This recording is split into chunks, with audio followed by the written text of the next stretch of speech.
Platzer, TwinImages, TwinImages, SipaUSA, NewscomCatholics hold steady in the non-religious rise in a 15-year survey of American faith.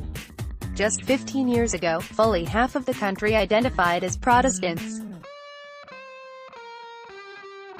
But since 2003, the percentage of Protestant-identifying Americans, Baptists, Methodists, Pentecostals, Presbyterians, Episcopalians, Lutherans, and so on, has plummeted to just 36%. While Protestants still make up the biggest share of religious Americans, their numbers have dropped dramatically in the 21st century. Evangelical white Protestants are of particular interest in political terms, since they're a core group within the Republican coalition. 80% supported Donald Trump in 2016, points out ABC News, which conducted the poll in conjunction with The Washington Post, talking to nearly 175,000 Americans from 2003 to 2017. Evangelical white Protestants' share of the total adult population has gone from 21% in 2003 to 13% last year. Non-evangelical white Protestants have gone from 17 to 11%. Decline in members can be seen across most of the major Protestant denominations. So where are the former Protestants, and offspring of Protestants, going? Other Christian faiths certainly aren't picking up the slack. The overall percentage of Christians in this country declined from 83% in 2003 to 72% in 2017. The one group that really grew during this period? The non-religious. More than a fifth of those surveyed, 21%, said they do not identify with any religion, a near doubling of the percentage who said so in 2003. 3% identified as atheist, 3% as agnostic, and 15% as simply having no religion. Waning religiosity can be seen among older Americans, Republicans, conservatives, whites, Hispanics, and blacks, but was most pronounced among young adults and political liberals, both of which saw 16-point spikes in the religiously unaffiliated. 35% of 18 to 29-year-olds last year fell into this group, and a full quarter of U.S. men. For women, it was 17%. Non-religious Americans now nearly match the percentage who identify as Catholic, which held steady at 22% over the past 15 years. While a largely Catholic Hispanic immigrant population has helped this, the share of non-Hispanic white Catholics in the U.S. held relatively steady too, falling just 2 percentage points since 2003. Several faiths did see modest increases in identification. The percentage identifying with the other Christian category, which includes Jehovah's Witnesses, Mormons, Greek and Russian Orthodox Christians, etc., rose from 11% in 2003 to 14% in 2017.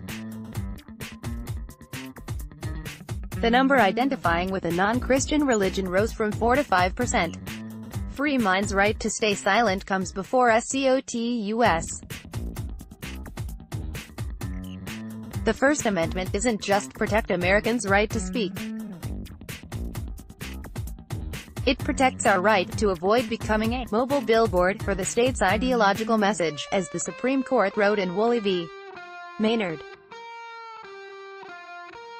The 1975 case involved a Jehovah's Witness believer covering up the "or die" part of New Hampshire's "Live Free or Die" license plate, a move for which he was subsequently jailed. This is pertinent because the Supreme Court will decide 2 right to silence cases this term. Wayne State University law professor Robert Sedler writes at The Conversation, the first case that will return this issue to the Supreme Court scrutiny in 2018 is National Institute of Family and Life Advocates v. Becerra. It involves religiously based crisis pregnancy centers in California that try to discourage women from seeking an abortion.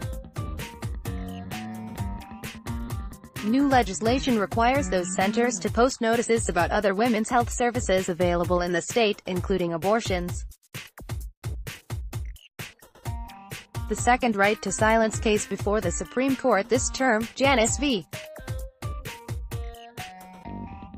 American Federation of State and County Municipal Employees, tests the related guarantee that people cannot be forced to be associated with an idea they do not hold. 40 years ago, the court ruled that a union can require non-members to pay an agency fee for their representation by the union. The union may not use any part of the agency fee to advance ideological purposes unrelated to the union's primary function of collective bargaining. Now, with Janus v. AFSCME, non-union public employees contend that the required agency fee violates their First Amendment rights because it is not possible to separate bargaining collectively from advancing ideological purposes. Free markets newspaper deliverer not an employee, says Massachusetts Supreme Court. A shift to classifying more independent contractors as employees could be spreading from California to Massachusetts. Following an April California Supreme Court ruling redefining independent contractor, Massachusetts went in the other direction, finding that a newspaper delivery woman had been rightfully classified as an independent contractor, and thus not eligible for workers' compensation following a delivery injury, under current Massachusetts law. But the court's Chief Justice and two other justices also called the current laws confusing, and said reforming the state's independent contractor statute is a pressing matter the legislature should soon address. Quick hits.